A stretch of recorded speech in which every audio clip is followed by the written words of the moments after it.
Hi guys, nice to meet you all. Many of you know us already, but some of you don't. So we're just going to give you a little bit of background about ourselves. Stephen and I started sailing a very long time ago. Early 90s. In the 90s when we left Cape Town on our monohull first. And Stephen actually built it in our backyard, him and his very good friend.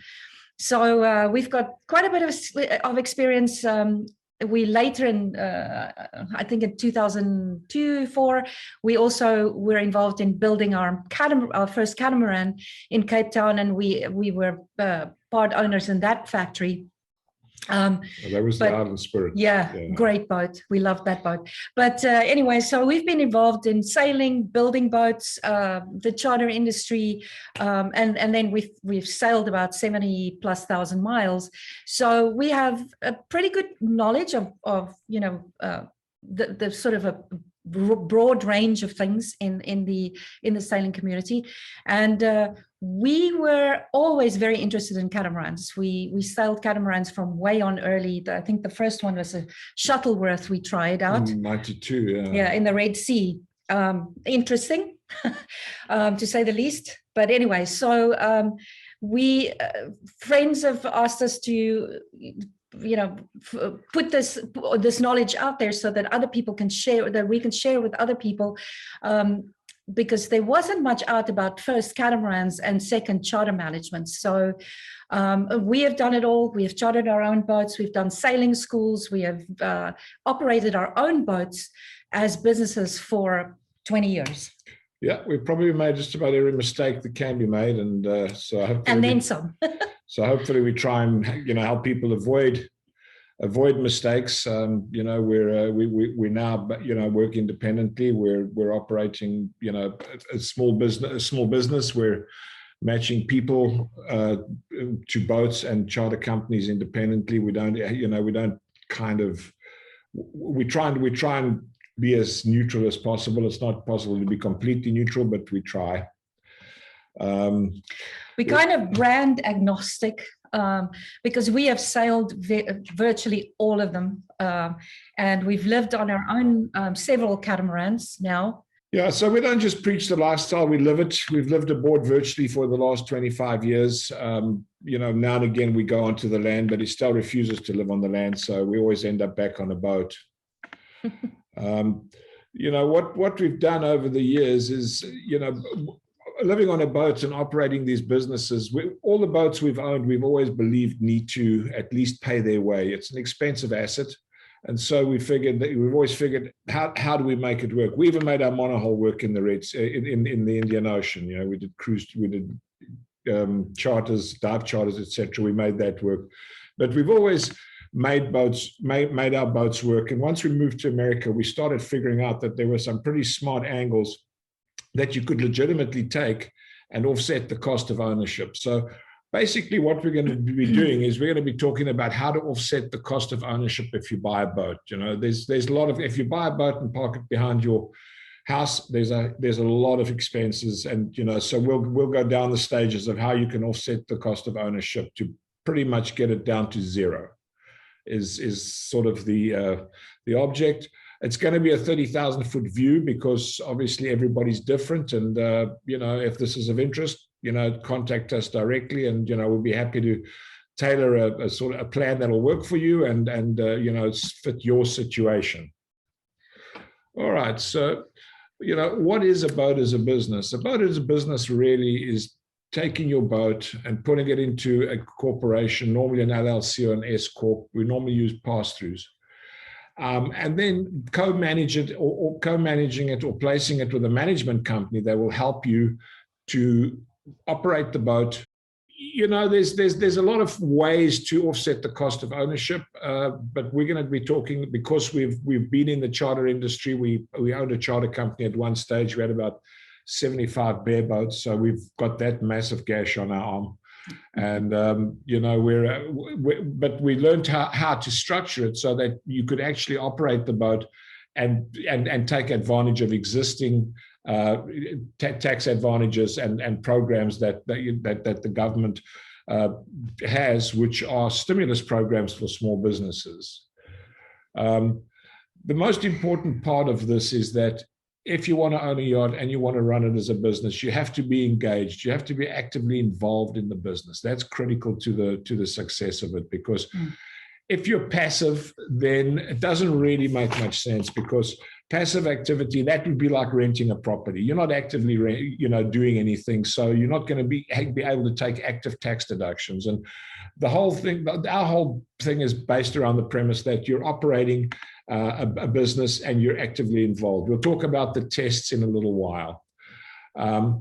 Very important when you're doing this is obviously documentation. You want to document that you're actively involved in your business so that you meet the standard. And once you meet that standard, there are a lot of benefits. There's a mortgage interest deduction, your travel you can deduct, a lot of expenses can be deducted. And of course, if it's a pass-through, then the tax benefits derived from the pass-through entity will allow you to offset against income from other business, trade, or salary. So that's the real attractive part of this whole operation. Just to reiterate one more time, guys, this is not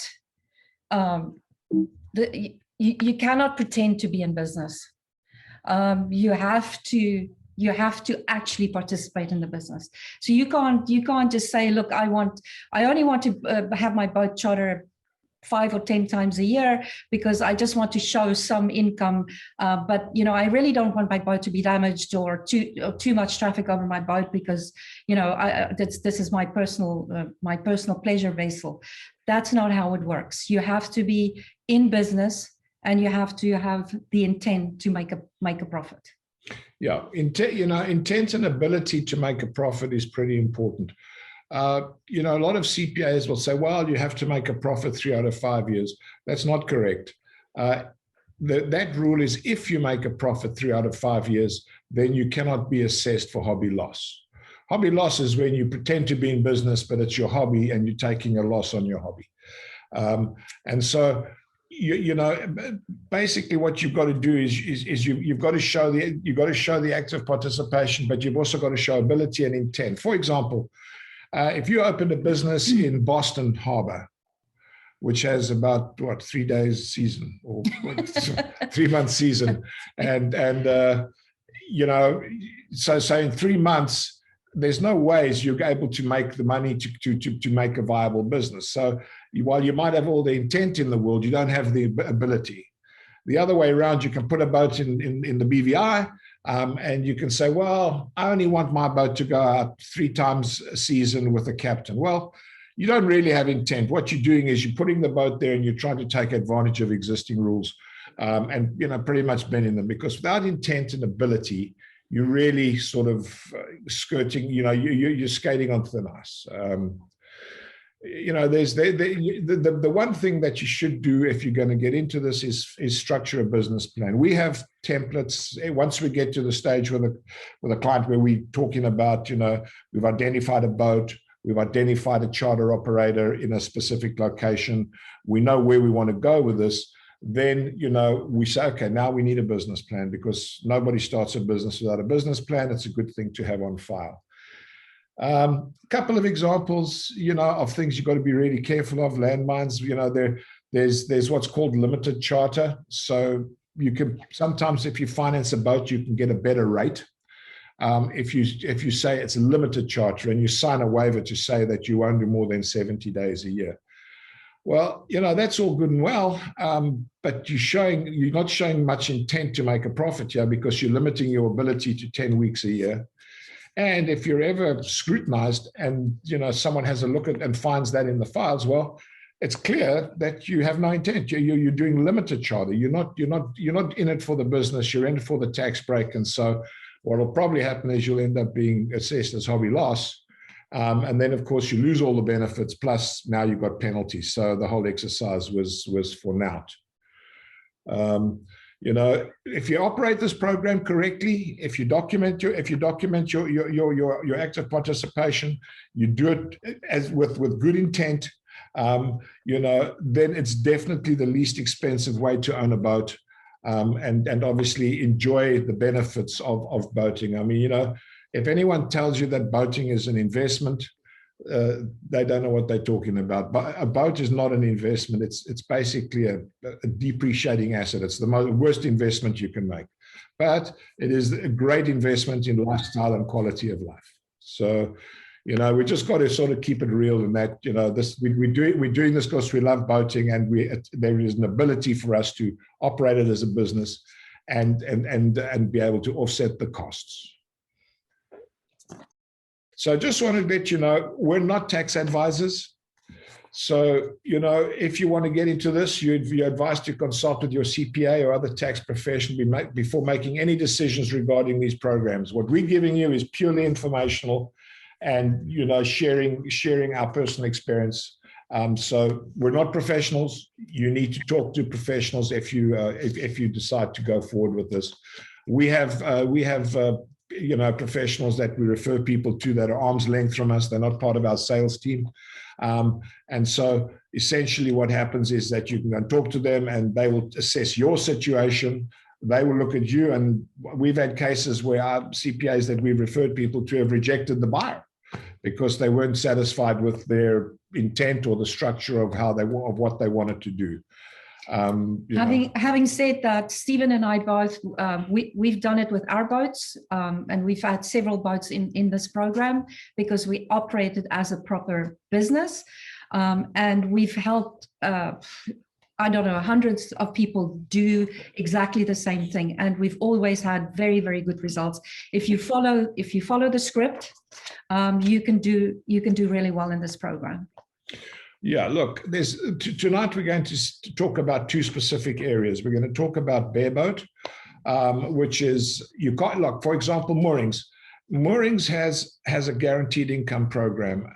You know, you can't shoehorn a guaranteed income program into an active business because you're handing a boat over for 5 years and you're getting paid a guaranteed income. That is a passive activity. So you've got to find companies that operate on a revenue sharing basis. And, you know, there are a lot of them, there's 70-30s, there's 60-40s, whatever the revenue share is. But when you're doing revenue sharing, there's a set of books, you're actively running a business, you're looking at costs, you're paying the dockage, you're paying the insurance, you're paying the operating costs, and your co-managing partner, the operating company, is basically doing their side of it, which is they're operating the boat and getting people onto the charters and promoting the boat together with you to attract charters and revenue for the boat.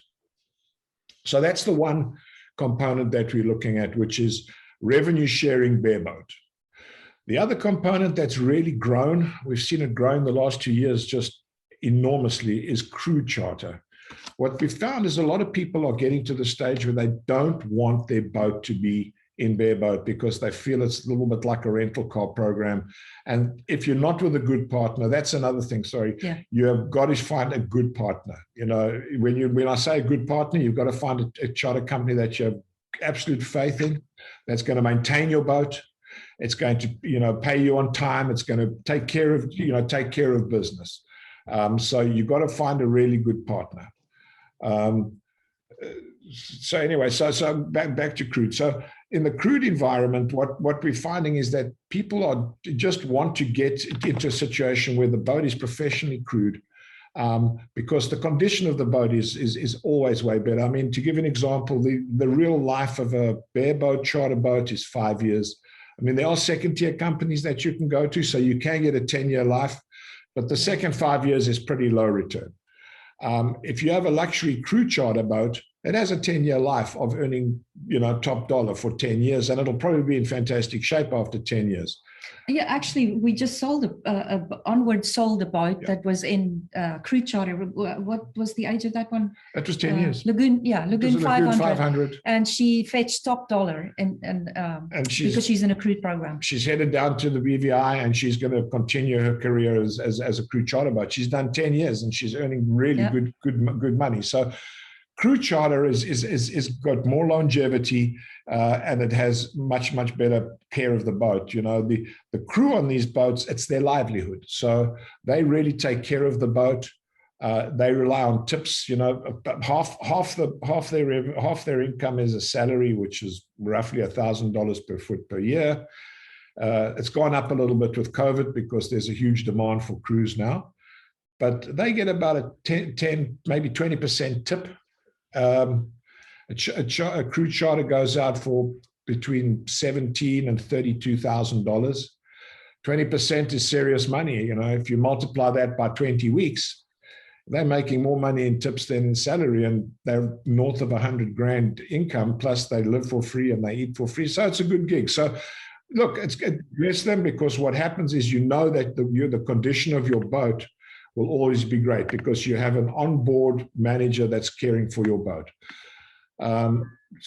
So those are the two programs that we're going to concentrate on now. So it's your revenue sharing program in bareboat with a really good partner so that you have confidence the boat will be well cared for, and crew charter with a professional crew on board, and operating in generally you would find a partner to operate it for you, but generally it's you have a co-management arrangement in both situations, but you have administration, you have accounting, you have everything, so you have all the components you need to demonstrate that you're operating a business. By the way, guys, if you have questions, just grab the chat and fire away. We'll try and answer questions in between the presentation. Yeah, I've got a question for you, which is, what are considered viable locations to have boats in apart from the BVIs? That's a good question. Generally, you got to look for a location that's going to attract between 16 and 20 weeks. Key West was a great location during COVID because there was nowhere else to go. But the minute everything opens up, Key West will go back to its natural size. The west coast of Florida does work, but I think it's not as attractive. I don't think it generates the income. The BVI is the top earner.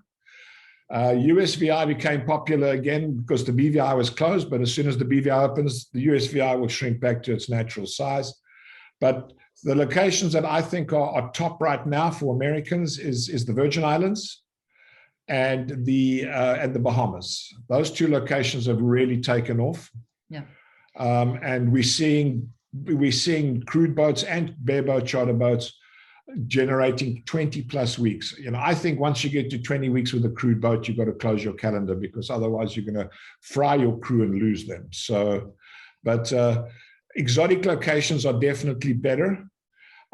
We are developing a program where we'll be in the Bahamas in the high season, and then go up to the Chesapeake Bay for the Chesapeake Bay high season. Or New England. Or New England. So you have two high seasons. But the US generally is not a good location for it, except I know in Tampa there's a pretty vibrant sort of a crude or a bareboat charter operation. So there's one in the main marina there that does rather well. Sailing Florida, I think it's called, and they're all FP boats that are in. Yeah. Right. Yeah. They probably do well. I don't know the numbers. If I see the numbers, I don't know what the revenue share is. You got to remember that in a managed program, you'll read, okay, wow, these guys are giving 70-30 revenue split, 70 to the owner, 30 to the operator. I've even seen 80-20, but when you see 80-20, if you read the fine print, what's happening is they're saying, well, we're giving you 80%, but we're taking 20% off the top. So you're getting 80% of 80%. So it's actually 64, but you're only getting 64, and the charter company is keeping 36. So you've got to just be real careful of the splits. A lot of the US operators I'm finding, I mean, we've put a boat in on the East Coast here, we put a boat in a charter company, and they do a 50-50. So, wow, 50-50 doesn't look so good. But then you have a look at what the billing is. In the BVR, they'll have a turnaround and a clean and a this and a that, and those are all billed on top of the split. Some companies will do a 50-50, and they will absorb all those costs. So if you're ever looking at the different operators, one of the things you want to look at is distill it down to the bottom line and see what it really is. There's an article on our website about it. And it invariably almost always comes out almost the same. Once if you compare apples to apples, it comes down to almost the same split across the companies. All right. So, the basis of the program is you've got to show active participation. If you aren't able to show active participation, then this is not for you. Then you've got to maybe look at generating passive losses against passive income. There are people that do that, but I'm not going into that right now. So there are two tests. The one test is 500 hours of active participation. I'm leaning towards the 500 for the crewed guys because on a crewed boat, you have a crew. So basically what would happen is that the crew are doing a lot of the work. So the owner should generate 500 hours. If you allocate 1 day a week to your business and you do your inspection tours, you see what you're entitled to do. If you're a boat owner, is you're entitled to an inspection trip. So once a year, you need to go down to your boat and you need to do an asset inspection. So it's not only use, it's not vacation time. Yeah. What it is an asset inspection. So all the time that you take to get down to the boat, the time on the boat, don't book 24 hours a day because you're not working 24 hours a day. You've got to keep it real. So, 8 hours a day for 5 days and, your travel time there and back. That's an asset inspection. If you're in business, another logical thing to do is to attend trade shows. If you attend a trade show, you travel to you've got travel time, 8 hours a day at the trade show. Generally, keep your credentials, etc., so that you can show that you've actually, been at a trade show. This, by the way, that you're an exhibitor. Yeah. We actually had an audit on one of our people in San Francisco, and after 6 months, the IRS said, "Okay, nothing to see here." But after chatting to him, one of the strongest things was the fact that he'd spent a lot of his time promoting his business at trade shows, etc. He's actually from St. Pete. I think he used to get all standards in St. Pete at the St. Pete show and promote his charters. So he walked away without a scratch. But we many years ago, about 12 years ago, we had one client who wanted to try and not follow the rules, and so they would deliver their boat north up to Lake Michigan, and they would book the time as delivery crew, etc. And when they were scrutinized, they looked and said, "No, this is not going to work." And so they were disallowed and had penalties. So you just got to be really careful about logging your time. Yeah, we have an app that the owners use called Harvest. And so it's real easy to log your time. Any time that you spend on doing the website or doing your social media or having conferences with your crew or your accountant or whatever. Annual haul out. I mean, there's a lot of activity that you're involved in as the owner of a crude boat because you're interacting with the crew all the time. So, I think your base manager or. Yeah, I think that's really where I would go with it. I mean, the other way to do it is to have the crew as vendors so that they're not actually active participants in the business. A lot of people do it that way around. We have people that are doing it. It does work. I mean, the CPAs have not flagged it, but just looking at it, and I was looking at the new rules for this year, and they've added another word into the active participation called substantial. You need to have substantial participation. So that's logging it, etc. Now, the other side of this is that if you are in business, you're attending trade shows, you're doing asset inspections, you're organizing your annual haul out, you're organizing your maintenance, getting equipment, upgrades on the boat, etc., etc. And again, this is all fun if you're into boating. So although it's required, it's not really work. But the other side of it is obviously to actively promote your own boat. So if you actively promote your own boat, you're essentially now a charter salesperson. So to be able to promote your own boat like a travel agent, you need to do familiarization trips. So once a year, you need to take a week and you need to go down and say, right, I'm going to go and explore the Baths and Gorda Sound. And so you go and you take pictures and you put it in your website. So now what you've done is that time again is actively in your business. It's not vacation. And what you're doing is, because you sell charters, you're basically doing the research to put onto your website. So that's another way to generate a lot of active participation. And I think you get the 15%, right, if you sell charters. Yeah, the thing to do is to structure with your management company that if you get charters, it's normally 5%. 5%, yeah. And have an income to your LLC for selling charters. If someone, generally, if you have a friend that wants to do a charter, make them book it through you. You act as the agent. When the charter is fulfilled, what will happen is that commission will be paid to your LLC. So now we have a business that's generating income from charter operations, and it's generating income from selling charters. So there's, now we have two income streams. What I do with most of our owners is we have a referral system, and I have documentation that covers all of this. Again, we'll share that if we get there. And so what will happen is if you do a referral, we would pay a commission. So now what you are is you're a yacht salesman, you're a charter salesman, and you generate income through your charter operations. So now you have three income streams. So now we're starting to look like a real business. We're not just giving a boat to someone and taking the tax deductions and trying to fudge everything. We're actively involved in our business. So that's the 500 hour. The 100 hours and more than any other one person, that's where they slid in this word significant. And I think they did it because of realtors and maybe, vacation rentals or something. But you have to show significant participation as well as ongoing and active participation. And it's 100 hours and more than any other one person. If you have a bare boat in a fleet, there's really no way anyone else can do more time than you, based on the fact that you're going to attend a trade show, you're going to do an asset inspection, you're going to do a familiarization trip.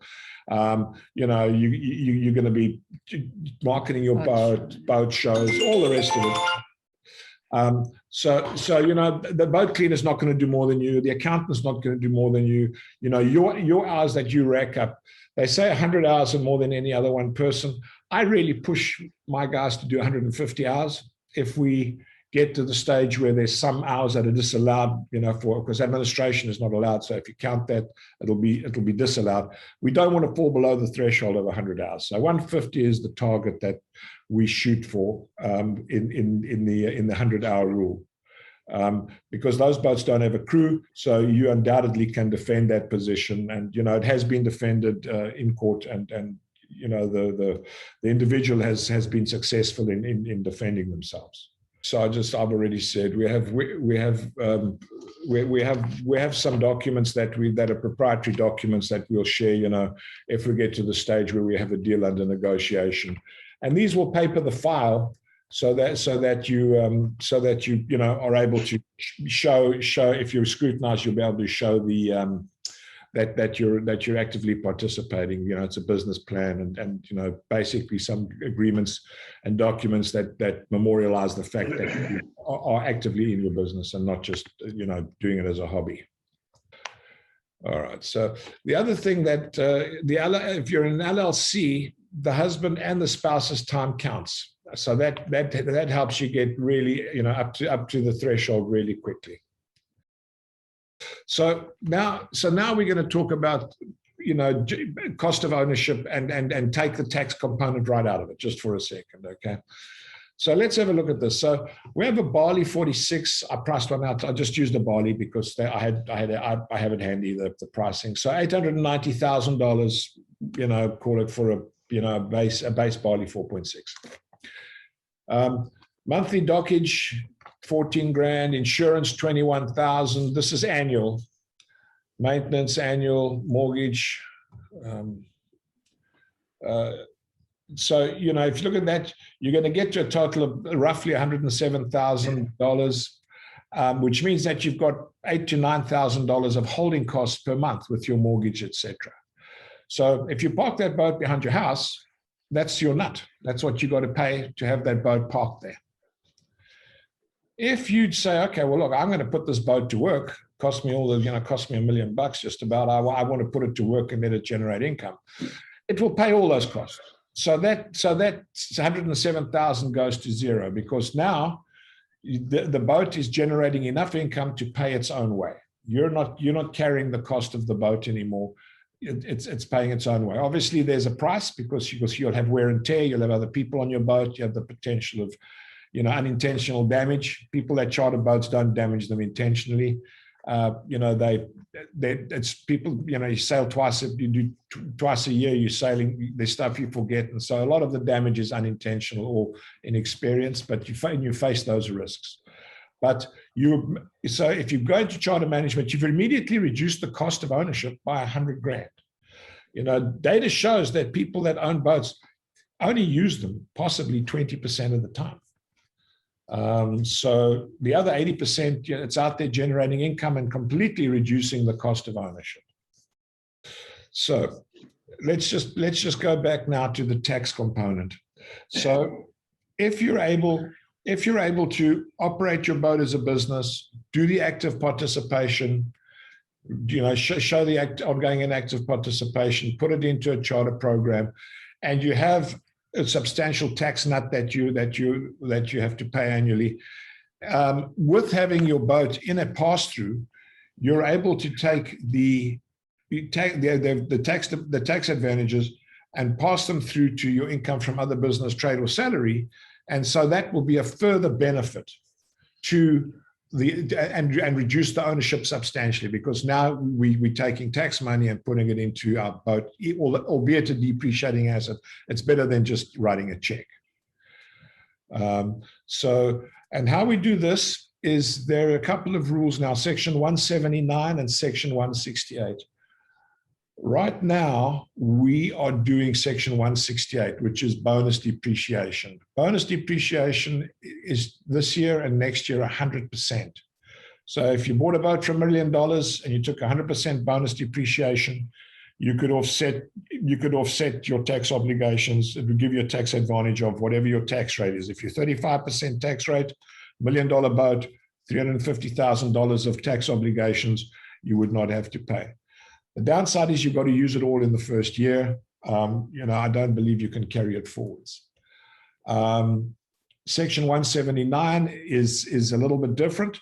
I'll get to that in a second. But Section 168 is where everybody tends to go. And I am seeing accountants carrying losses forwards. So they're taking whatever loss they need to offset for the 1 year. And I do see them carrying the loss forwards. I don't know if it'll be challenged, but that's the least. There's no income limitation rule on the bonus depreciation.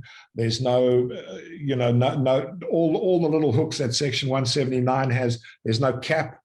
It's purely bonus depreciation. You buy the equipment, you make it available for service in the year the deduction is taken, you can take 100%.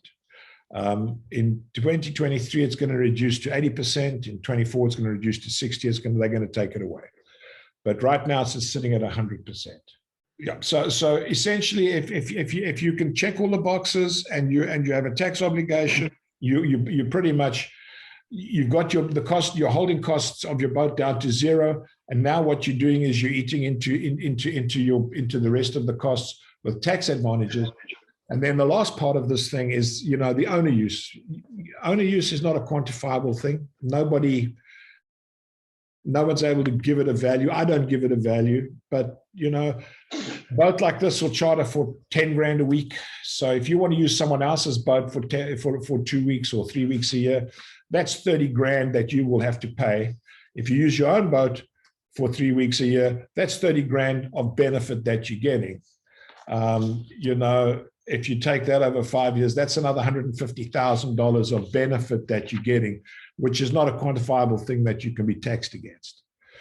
So between other people, income offsetting the operating costs, the tax benefits, reducing the cost of the vessel essentially, and the owner use, the value of the owner use, it's a no-brainer, in terms of owning the boat and reducing the cost of ownership. You've got to get your head around the fact that you're going to let other people use your boat.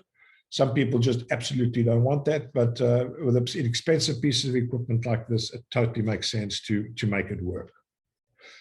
The best structure that we found is the LLC. I think an S Corp will also work, but it's got to be a pass-through so that it passes through to you personally. There are a couple of issues that you probably will come up with, and that is that, you know, there are people that try and say, okay, well, I got a property, I sold my property, and I want to do a 1031 like-kind exchange. You can't. They used to be able to do it. That's gone. They've taken it away. So now what you've got to do is you've got to take your active losses, and, you know, if you have a passive gain, you can offset it, but you can't do a 1031 like you used to be able to. So you can still use the tax benefit against your income, but it's just a different structure. There are issues that I've seen come up, and that is some CPAs will say, oh, yeah, but you have the income limitation rule. And so the basis of your tax deduction can only be based on the income generated by your business. Now, if it's a C Corp, they're 100% correct. But if it's in an LLC, which is a pass-through, then that is not correct. The income limitation rule doesn't apply to a pass-through, because the pass-through, you're passing that benefit through to your income from other business, salary or trade. Another issue that comes up a lot is the predominant use rule, which says that the equipment has to be operated within the United States for 183 days. If you go down about 3 paragraphs, you'll see that aircraft and vessels have different rules. And for example, a US flag vessel is considered to be substantially part of the US economy. If it operates from a US port to a foreign port, from a foreign port to a US port, or from a foreign port to a foreign port. So having a boat in the BVI year round is totally legitimate. You don't have to repatriate it to the United States or the USVI for 183 days a year. The rules allow for vessels to be excluded from the predominant use rule. Are there any questions? We got quite a few questions through the last session that we did. So I'm just going to read out some of them. Some of you might pick up on that and ask other questions. You cannot use the yacht while it is in the program. Is that true? No, you can use the yacht. It's called owner use. What we like to do is keep the owner use below 10%. If you keep it below 10%, that's an acceptable level of owner use. So some guys rent their boat back to themselves if they use it more. But, you know, if you take, let's just say the boat does 25 weeks, you know, or 20 weeks, that's 2 weeks, that's 10% of the time it's worked. Plus you've got a week of asset inspection, plus you've got a week of familiarization. So you've got 4 weeks. But if you excessively put owner use into it or live on your boat, you're going to have problems. Yeah, we have a lot of owners who are doctors or accountants or dentists or whatever, and they do a continuing education on the boats. Sometimes we have owners who want to persuade somebody to buy a boat, so they are then in their capacity as salesmen on the boat, showing the people the equipment and how it's operated. So that doesn't count as owner use. So there are various ways to do this, as long as you don't try and cheat all the time. Okay, so somebody says a yacht does not qualify for tax advantages. That is not true, because it's deemed equipment for a business, right? It's equipment for a business. Yeah, I mean it's well established that a yacht is equipment for a yacht charter company. I mean, you can't operate a yacht charter company otherwise. Yeah, it's much like a tractor or a heavy piece of equipment or whatever for excavating business. You have to make a profit 3 out of 5 years to avoid hobby loss. Okay, yeah, we addressed that. The hobby loss, if you make a profit 3 out of 5, you cannot be assessed for hobby loss, but you can make a loss 10 years straight. You may be just a terrible businessman, and so you know you can make a loss 10 years straight, provided you're showing ability and intent.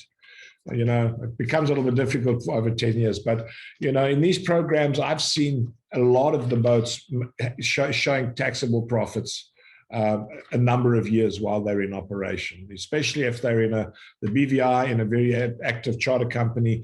They'll be showing taxable profits, and I have spreadsheets and data that I can share that will show the tax impact and the impact of the revenues. And it does show that there is, especially in the last 3 years, it shows profits.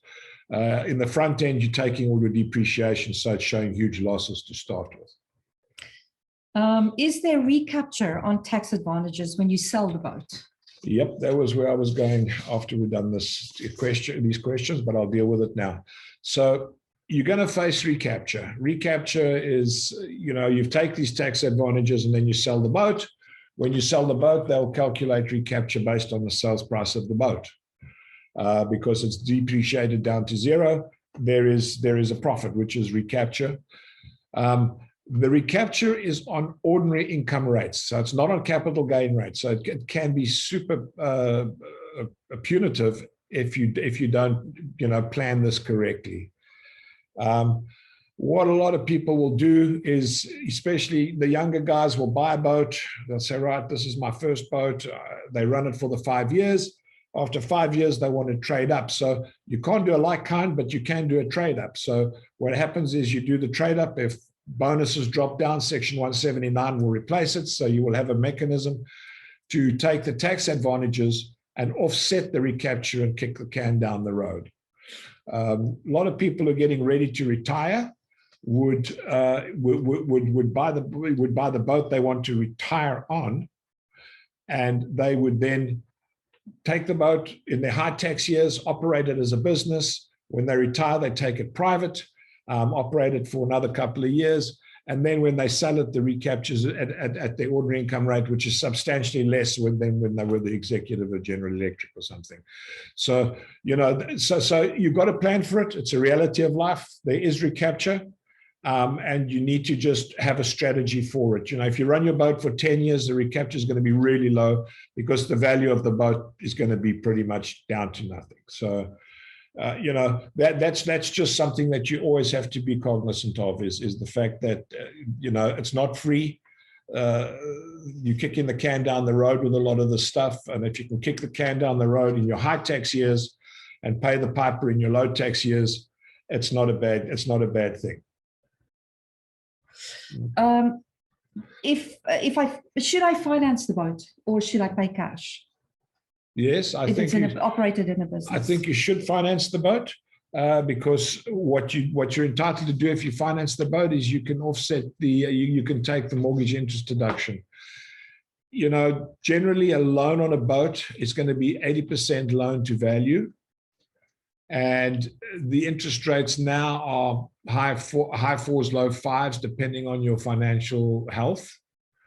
But if you operate the boat and it is able to pay its mortgage because you're running it as a business, that's a cost of business, and you're able to take the mortgage tax deduction, then it makes sense to finance it. I mean, there's keep your cash. You could probably do much better with your cash elsewhere.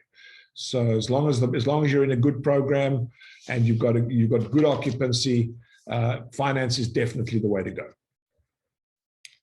You will automatically trigger an audit. Is that true? No. Look, I've put 300 people in this. We've had 2 audits, not 300.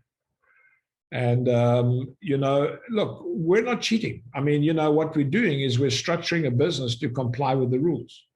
If you cheat and you get caught, well, then, that's shame on you, But if you do it legitimately and you follow the rules and you put in the time, etc., even if you do have an audit, I mean, if you get scrutinized and you walk in there with a set of files this big and you put it down, so I'm ready for you guys, they're going to leave you because, they're looking for the easier fish to fry and people that are not actually really doing it. So an audit is always possible. It's just a fact of life. And, depending on who's doing which person you get. But if your intentions are good and you're following the rules and you're doing it correctly, it's unlikely. They might sniff at you, but they'll see pretty quickly that you're organized and that you're in compliance. We have seen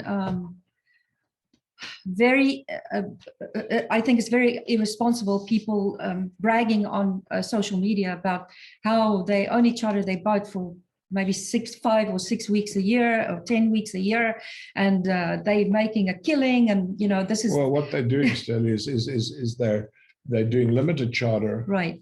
And then they're taking the tax break and they're saying, well, I'm showing a profit because the tax break is making me whole. Yeah. You know, look, I guess you can do it, but it's certainly not going to be it'll be frowned upon, because obviously your intention is to run a business to get the tax deduction to make yourself whole. So, you know, you run a serious risk of getting assessed for hobby loss. You know, if you get assessed, a lot of people do this their whole life and never get audited, and it's never a problem. So, you know, just it depends on, you know. Yeah, look, it's a fairly simple concept as long as you follow the rules. And there's simple rules, but they can be onerous. So as long as you follow those rules, you're good to go. Here's just some general questions, Stephen. What amount of money should I put down, and is the boat insured during these programs? Yeah, so we typically talk about a 5-year program. Talk about a 5-year program. I really encourage people to take the shortest possible amortization. You know, the bank's going to require an 80% loan to value, so you're going to have to put 20% down. The boat is insured. Your lender will require that the boat is insured. And you know, when you do your application, people say, well, I'm doing 20 years because it reduces my monthly payment. But I've seen people that have been in programs with some charter companies that did a 20-year amortization on their loan, and 5 years came and they wanted to sell the boat. They were upside down. They were putting 30 and 40 grand in to sell their boat because they had no equity in the boat because the interest rates ate them alive. So the lowest possible, don't go above 15. If you can, 12 years is a really good sort of middle of the ground. If the boat's going to make decent money, even if you're paying a little bit, 10 years is you'll have very good equity in the boat after 5 years if you go for a 10-year amortization. So just depends on how you approach it. But my advice is just try and keep the amortization as low as possible, because interest really does affect you. Should I use an LLC or an S Corp or a corporation, and do the tax advantages flow through to me personally? Yeah, we dealt with that. LLC and S Corp both have the tax advantages, and the negatives flow through to you personally. If you have, you know, if your boat makes an enormous profit, it's going to flow through to you personally, and you're going to pay tax on it. Much the same as if it makes a loss, it flows through to you, and you have the advantage of it. So pass-through is what you got to do, because if you go into a C Corp, then you'll have an income limitation, and your basis will be based on the income that the business has generated, which you know is not going to be interesting. You want to base it on the full value of the boat. Can you use bonus depreciation to offset realized capital gains on investment? Capital gains on investment, that's passive. You can offset passive gains with active deductions. So you can't do it the other way around. But you know, your tax deduction, an active tax deduction is you can offset against the totality of your income. Okay, so now is the market getting saturated with these charter boats? We're not seeing that. On the contrary, actually. We're seeing a real vibrant crude yacht business developing. I don't think it's even half full. I think that crude yachts is going to eat into the bareboat side quite substantially. But you know, talking to the bareboat folks, they have never been so busy. Yeah. There's pent up demand everywhere you look. Crude yachts are just, you know, off the charts busy. So for the next couple of years, I don't see saturation. I think that there's a long way to go. I don't think the manufacturers can build boats fast enough to saturate the market. I mean, you know, right now, if you want a boat, it's a year away. Some manufacturers 2 years away. So we're in a situation where demand is really, really, very high. And I think the horizon that we can say with safety, we're really going to see growth, and that is 3 years. But, you know, the future is uncertain, as we all know. Okay, so I'm just quickly going to read some of your questions here. Darren is asking, what about East Coast of Puerto Rico? East Coast of Puerto Rico, yes, I think it can work because you have the Spanish Virgins. There are some operators down there that are really good. Yes, I think it can work, and it's a US territory. The one negative you've got there, Darren, is that you have to pay federal import customs duty in Puerto Rico, which is 2% of the value of the boat, roughly 2%. It's 1.4 plus clearing agents and blah, blah, blah. I just budget 2%. So you'll have that tax, whereas if you're operating in the BVI Bahamas, you have no tax whatsoever. There's no federal or state tax. That's the only tax you'll face, but I think that it's an up-and-coming market. I think it would be smart to be there. Timothy wants to know, what is our favorite charter company and why? Can't say. Generally, the smaller ones. We really don't want to use names here, but you know, the smaller charter companies do the better job because they're owner-operated to a large degree. So you're a name, not a number. We were involved in a large charter company for 10 years. We grew their yacht sales for North America. And, you know, we've seen... And they were a great company when they were smaller. Very good company, but as they grew, we saw the negatives, and eventually we had no choice but to say, look, we're out of here. Yeah. So, I would say that just do your homework. You know, privately, I'll discuss it with you, and I'll tell you, I'll answer that when I'm not on the air. And quite honestly, what we do is we try and pair up the individual with a charter company, because we, once we have these discussions with the individual, we get to understand what they will like and what they won't like, and so we pair them up with the charter companies that we think will best fit them. Yeah, look, I mean, we're now the barley dealer in St. Thomas and Puerto Rico. But we have access to other products, and we actively promote the product that the client wants. If somebody doesn't want a barley, we have access to all the other products through various relationships that we have developed. Yeah, Lagoon, Fante Pajot, McConaughey, Sunreef, and so on. Yeah, so we're busy developing relationships, and with charter companies, I mean, I don't think there are any bad charter companies in the boutique side. They would have been out of business by now. So I think everyone there is pretty good. Yeah. Darren wants to know, when you say run the business for 10 years, are you saying that we can charter the boat for 10 years, at which point its value is low? Yeah, if you do after 10 years, you're depreciating. I mean, the macro scale is what you're using. It's MACRS. It's very on the front end, it's a very high depreciation, but after 10 years, you basically fully depreciated the boat, although recapture is still going to be based on the value of the boat, but the value's dropped to a manageable point, and if you're retired, you also have a very low ordinary income tax rate. Patrick wants to know, if I buy a boat and then buy another larger in 2 to 3 years, you are saying that this isn't a 1031 anymore? No, cannot do 1031. They took it away. Look, we had the situation. We had a Lagoon 450. By the way, loved the boat. I've heard all about these bulkheads and things, but I promise you, I would still own a Lagoon 450. I just do the repair. But in terms of we sold that boat after 3 years. We had a huge recapture. We bought the Barley 5.4. We took the 100% bonus depreciation and used it to offset the recapture. So we kicked the can down the road. I mean, we're going to pay the piper one day, but that's how we covered it, because 1031 is no longer applicable. And then Patrick wants to know, is owner's version, is that good or bad? Owner's version is bad and bad. You can do it. If you're a smaller boat, if you're a 40-foot boat, you can get away with it, because generally in a 40-foot boat, you won't have 8 people. So, but the market likes equal cabins. The Europeans really don't like to have a boat. That's if you have a bare boat. A bare boat, yeah. Right. Well, even in crude, it's just not going to work, because I mean, then you're a 4-pack, and a 4-pack is not going to work in crude. But you can, in bareboat, if you're about 40 to 42, you might be able to get away with it. You're probably looking at about a 20% drop in potential revenue because your market is, you have a big European market. The US market is a little bit more tolerant to 3 cabin boats because it's families, etc., as opposed to groups of people. But if you can, if you want it, there's a penalty. Here's the upside.